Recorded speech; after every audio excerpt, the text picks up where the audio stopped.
Itu juga pada saat diinjeksi ke dalam tubuh, kemudian diambil gambar atau scanning, maka akan terlihat lebih jelas.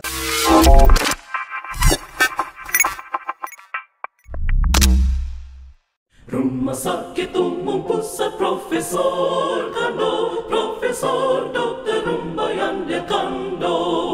Rumah Sakit Pendidikan Rujukan Nasional, terpercaya masyarakat luas.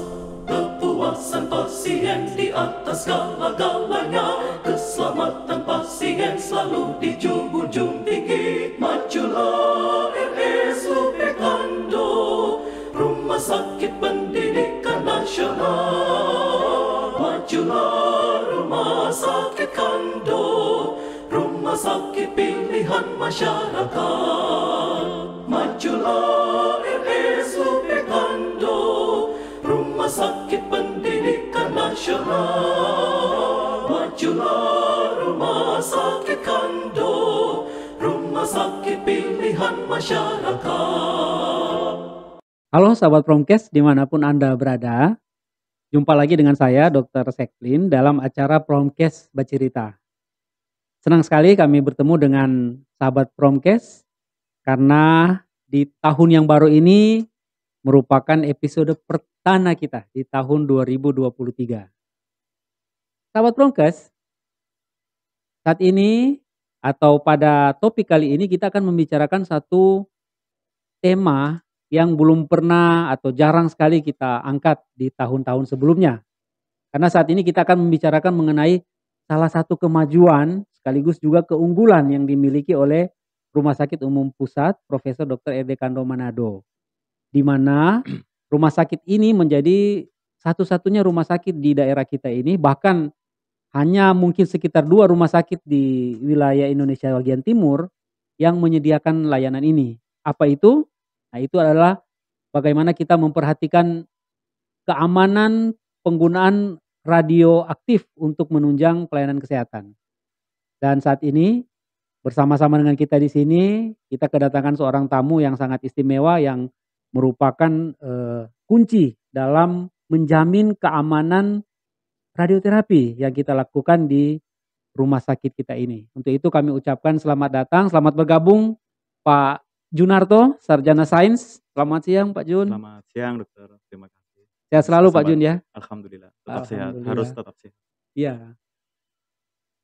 Ya, Pak Junarto, Sarjana Sains ini adalah satu-satunya teknisi kita saat ini yang bertanggung jawab besar dalam pelaksanaan penunjang kesehatan, pelayanan kesehatan terutama yang berhubungan dengan radioterapi ini. Di mana Pak Junarto, Sarjana Sains ini merupakan lulusan dari Universitas Diponegoro dalam bidang fisika, Pak Jun ya. Tapi sebelumnya juga mengambil pendidikan elektromedis di Poltekkes Surabaya. Sementara S1-nya dari Universitas Diponegoro Semarang ya Pak Jun ya. Dan untuk sahabat Promkes ketahui bahwa Pak Junarto SSI saat ini dipercayakan sebagai Kepala Instalasi Pemeliharaan Sarana dan Prasarana Rumah Sakit. Jadi memang merupakan tokoh kunci untuk menjamin kelancaran pelayanan kesehatan kita bagi masyarakat yang ada di daerah Sulawesi Utara ini.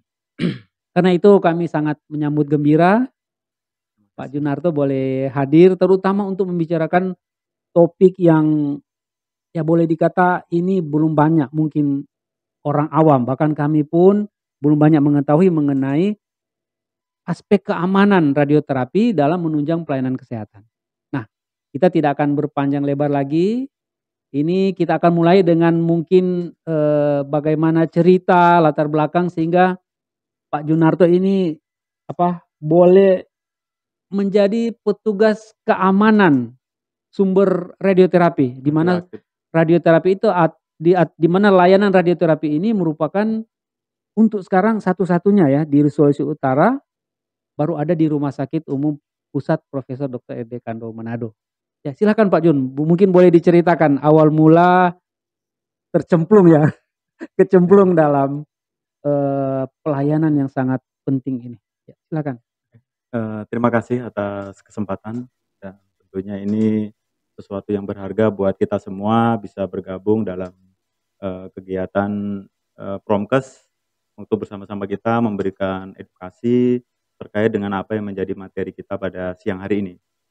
Memang betul yang dikatakan Dokter Seklin, memang, ditanya cerita panjangnya adalah kurang lebih 8 tahun yang lalu, Dokter. Tepatnya di tahun 2015. Waktu itu saya atau kami bertiga, yaitu saya dengan salah satu senior radiografer Bapak David Ginting, dengan salah satu senior juga radiolog, yaitu Dr. Elvi Loho, spesialis radiologi, beri tugas oleh Bapak Direktur Utama saat itu untuk merintis sebuah pelayanan radioterapi dengan menggunakan sumber radioaktif, yaitu Kobalt 60. Tentunya untuk bisa mencapai tujuan tersebut kami mengadakan, studi banding ataupun, mencari informasi referensi terkait dengan pelayanan tersebut. Yang pertama tentunya ke RSCM, kedua kita ke Bapeten, yang akhirnya kita didapat bahwa yang menjadi salah satu syarat daripada sebuah pelayanan radioterapi dengan sumber radioaktif itu, yang pertama adalah terkait dengan SDM. SDM dalam hal ini tenaga kesehatan. Oleh Bapeten disebut dengan namanya pekerja radiasi. Nah, di dalam persyaratan dalam sebuah perizinan operasional pelayanan radioterapi dengan sumber radioaktif, memang dipersyaratkan beberapa ketersediaan tenaga kesehatan yang ada atau pekerja radiasi yang ada. Mulai dari adanya dokter spesialis onkologi radiasi, dokter spesialis radiologi, fisikawan medis, dosimetris, radioterapis, teknisi elektromedis, teknisi molding, perawat, yang tentunya tidak kalah pentingnya ada 2 petugas, yaitu seorang petugas proteksi radiasi dan seorang petugas keamanan sumber radioaktif. 2 petugas ini memang di kita belum ada.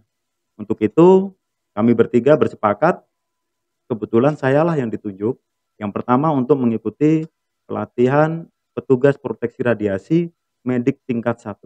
Yang artinya adalah kami diberi tanggung jawab untuk membidangi kegiatan pelayanan radioterapi.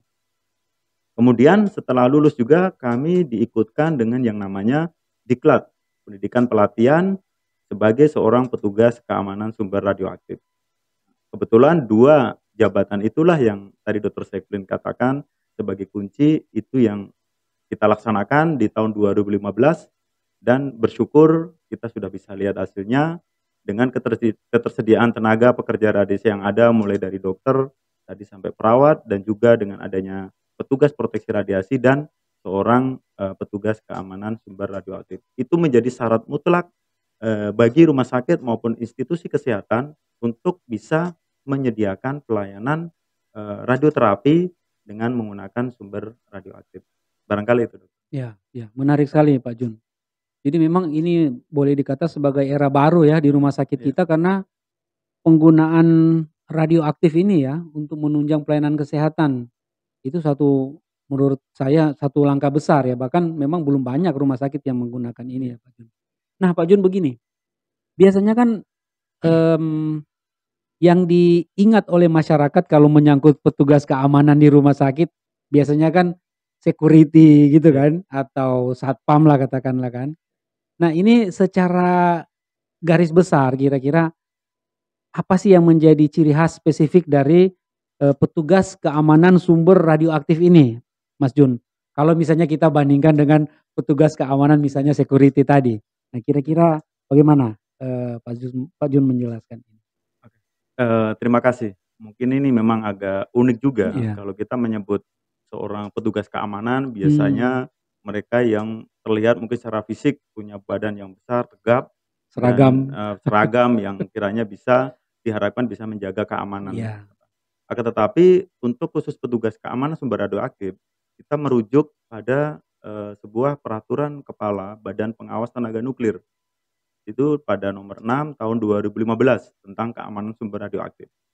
Di situ ditekankan bahwa seorang petugas keamanan sumber radioaktif adalah siapapun yang ditunjuk oleh pemegang izin. Pemegang izin ini dalam arti pimpinan tertinggi di sebuah institusi kesehatan. Kalau kita di Rumah Sakit Kando berarti seorang direktur utama. Direktur utama, iya. Ditunjuk yang tentunya diharapkan mampu dan cakap dan bisa menjalani apa yang menjadi tugas dan tanggung jawab.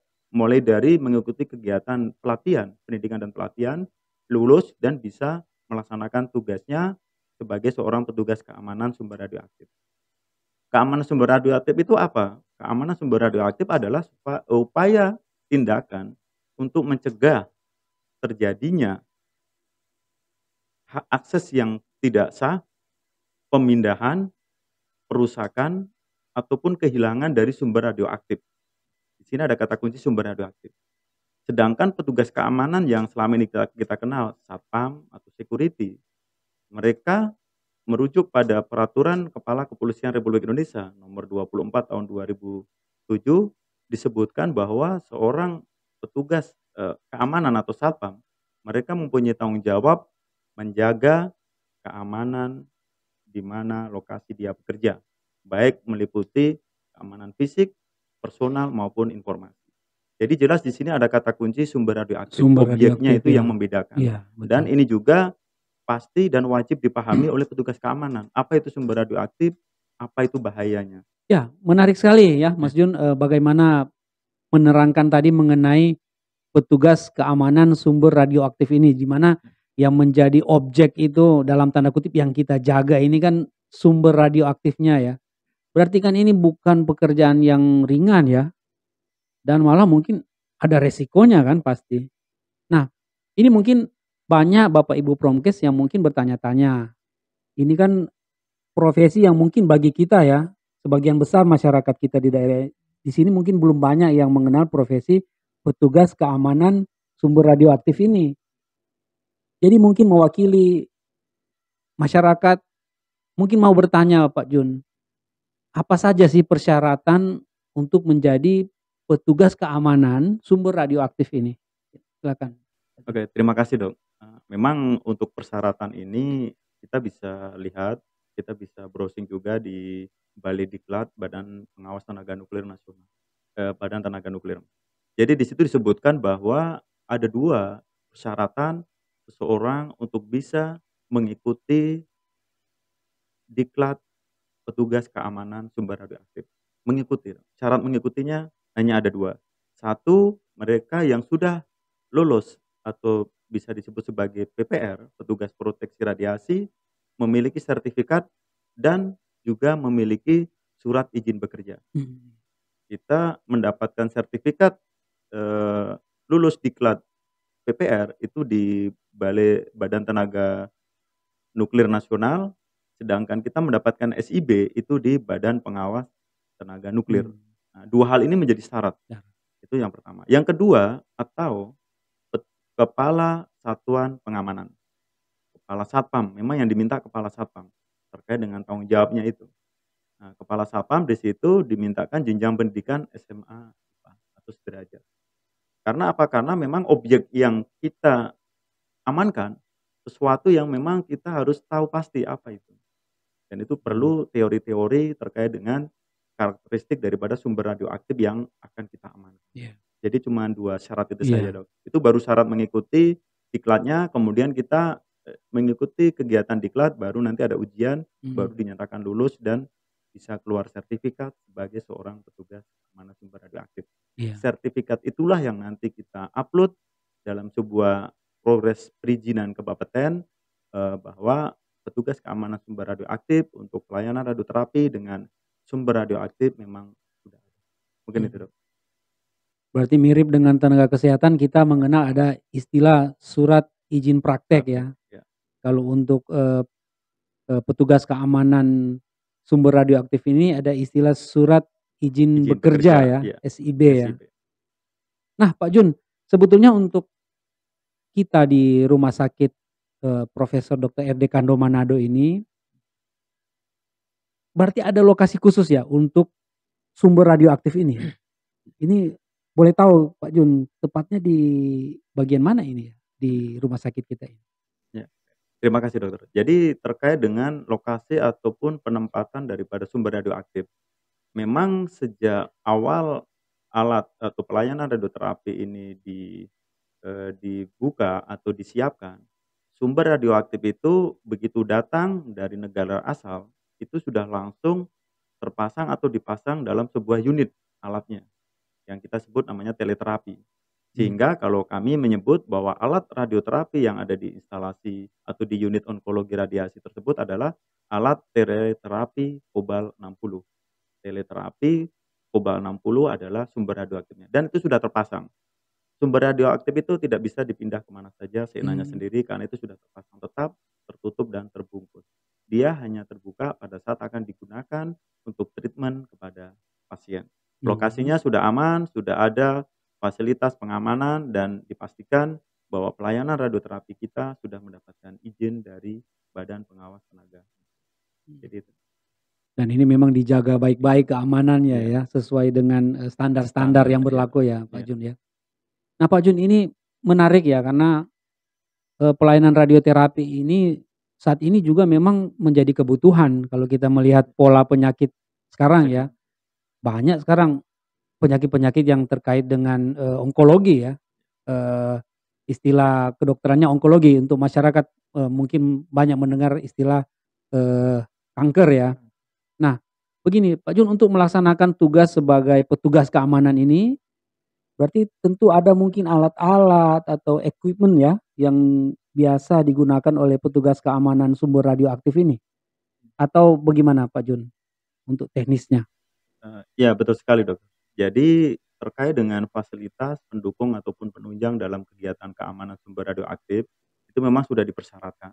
Dan memang rujukan kita ada sebuah peraturan kepala Badan Pengawas Tenaga Nuklir.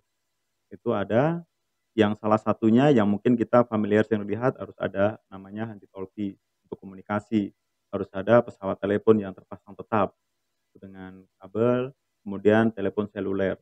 Itu yang mungkin selama ini kita familiar mendengar.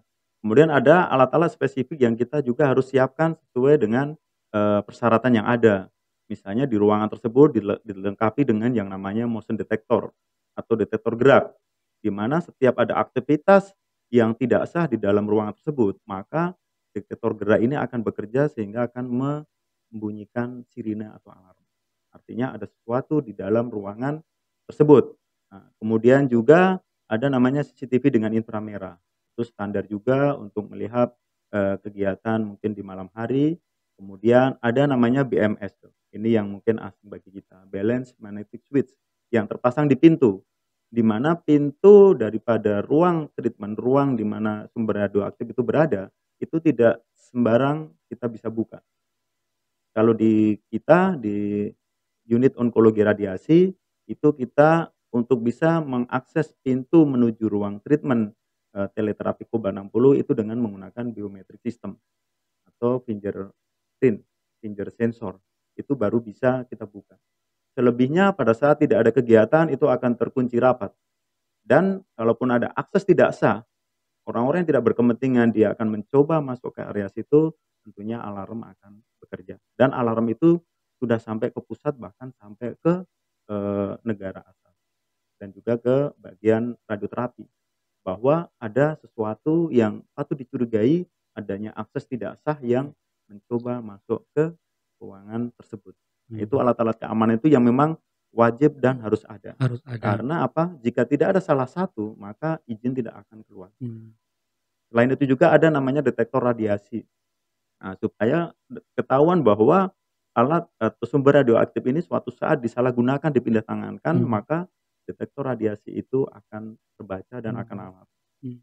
Sebegitu ketatnya pengamanan sebuah sumber radioaktif tersebut yang memang kita gunakan untuk tujuan kebaikan, tadi yang disampaikan untuk treatment pada pasien-pasien onko dan sebagainya dengan tindakan paliatif. Iya. Mungkin itu, Dok. Iya, dan ini semua peralatan-peralatan ini untuk memastikan ya, menunjang bahwa memang ada keamanan dalam kita menggunakan sumber radioaktif ini ya Pak Jun Betul ya. sekali. Iya.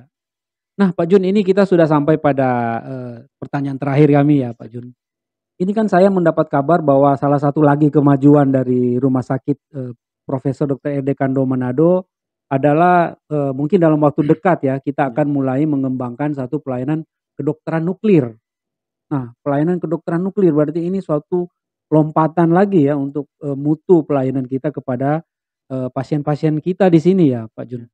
Nah, ini saya memang agak awam, mungkin mewakili juga Bapak, Ibu, sahabat Promkes di mana saja berada. Ini kalau bicara mengenai pelayanan kedokteran nuklir, berarti kan mungkin ada sumber, atau bahan radioaktif ya. Nah, ini bagaimana Pak Jun, rencana ini ke depan? Oke, terima kasih, Dok. Nah, ini memang ada sedikit persamaan dan juga ada perbedaan terkait dengan pelayanan radioterapi dengan pelayanan kedokteran nuklir. Mmm, Kalau tujuan pelayanan radioterapi kita jelas bahwa ini akan memberikan terapi atau treatment kepada pasien, bersifat pengobatan. Kalau untuk kedokteran nuklir, dia lebih banyak atau sebagian besarnya untuk diagnostik. mmm, iya, Walaupun kita mengenal ada istilah teranostik, kedokteran nuklir yang bisa digunakan untuk terapi dan diagnostik. diagnostik ya. Nah, kebetulan apa yang disampaikan Dr. Seplin tadi betul. Kita sudah memiliki salah satu fasilitas kedokteran nuklir yang nama alatnya adalah SPECT. SPECT itu singkatan dari Single Photon Emission Computerized Tomography. Kalau bahasa awam kita sebut dengan nama gamma kamera. Nah, yang saat ini berada di gedung CBBC yang memang kita sementara dalam proses pengurusan izin. Mmm, Karena salah satu persyaratan daripada perizinan kedokteran nuklir itu tentunya ada sedikit berbeda dengan radioterapi iya, yang saat ini kita sudah dapatkan izin. Kalau di radioterapi disyaratkan kita harus ada seorang dokter spesialis onkologi radiasi. Akan tetapi untuk di pelayanan kedokteran nuklir, penanggung jawabnya adalah dokter spesialis kedokteran nuklir. Dan sebagaimana informasi yang kami dapat, Rumah Sakit Umum Prof. Kando sudah memiliki tenaga itu seorang dokter spesialis kedokteran nuklir yang memang sudah disiapkan untuk pengembangan pelayanan kedokteran nuklir. Nah, kemudian tadi yang disampaikan juga bahwa di tahun ini kita akan ketambahan satu fasilitas lagi, yaitu namanya PET scan. PET itu singkatan dari Positron Emission Tomography Scanning. Jadi kedua alat SPECT maupun PET scan ini sama-sama bersifat diagnostik. iya, Kalau spek yang ada gamma kamera mungkin lebih spesifikasi untuk, ke jantung atau kardiologi. Terbukti apa, bahwa alat spek tersebut nanti bisa digunakan apabila seorang pasien itu akan disuntikan dengan sebuah radiofarmaka. Radiofarmaka ini zat radioaktif yang dicampur dengan bahan farmasi, mmm, yang selama ini mungkin kita baru mendengar namanya kit MIBI. MIBI itu campuran dari bahan farmasi Sestamidi dan Technetium 99M. Technetium 99M adalah bahan radioaktif yang akan digunakan untuk mendiagnosa lebih detail terkait dengan fungsi jantung. Itu untuk di ilmu kardiologi. Nah, sementara yang akan kita kembangkan saat ini adalah PET scan. Nah, PET scan mungkin akan lebih general lagi. Dia bisa mendiagnosa lebih detail untuk organ-organ yang lain. iya, Tentunya bahan farmasi atau radiofarmaka yang digunakan juga berbeda. Nanti kita akan mendengar bahwa untuk, radiofarmaka yang digunakan sebuah, PET scan kita menggunakan, 18F atau fluorodeoksyglucose. Nah, itu juga pada saat diinjeksi ke dalam tubuh, kemudian diambil gambar atau scanning, maka akan terlihat lebih jelas. lebih Gambaran detail ya apa, Pak lebih Jun ya? mendetail gambaran apa yang ada dalam tubuh kita, Mmm, termasuk yang tadi berkaitan dengan, onkologi maupun, kanker.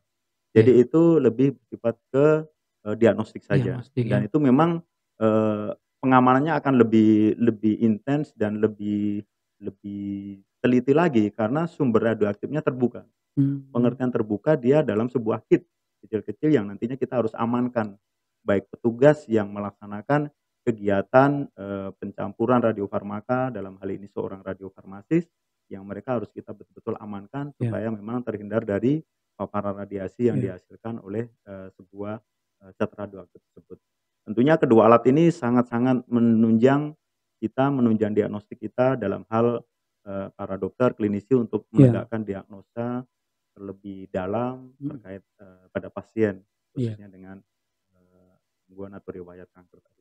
Mumpung agak spesifik sekali nih, Dok. Jadi iya, memang kita perlu, ilmu atau referensi lebih mendalam lagi karena untuk, pelayanan kedokteran nuklir memang agak sedikit berbeda dengan radioterapi gitu.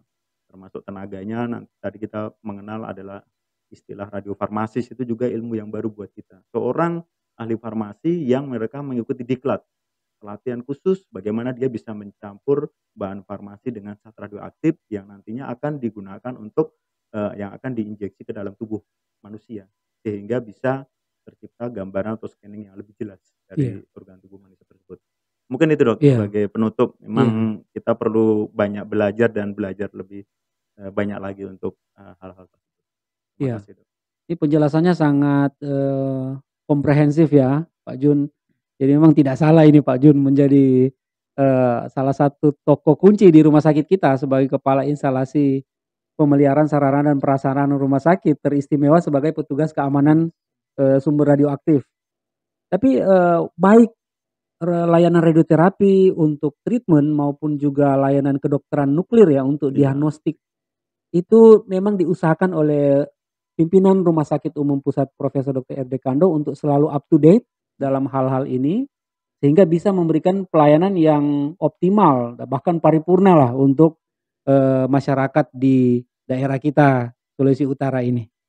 Jadi Bapak Ibu sahabat Promkes, demikian perbincangan kita yang sangat menarik ya, sangat menambah dan membuka wawasan kita mengenai layanan radioterapi dan kedokteran nuklir, tapi lebih spesifik lagi dalam hal ini bagaimana kita memastikan keamanan sumber radioaktif untuk menunjang pelayanan kesehatan yang ada di Rumah Sakit Umum Pusat Profesor Dr. R.D. Kando Manado. Sahabat Promkes, demikian episode kita kali ini dan kita akan jumpa lagi dalam episode-episode selanjutnya tentu dengan topik-topik yang penting dan menarik. Tetap sehat sahabat Promkes dan salam sehat. Rumah Sakit Umum Pusat Profesor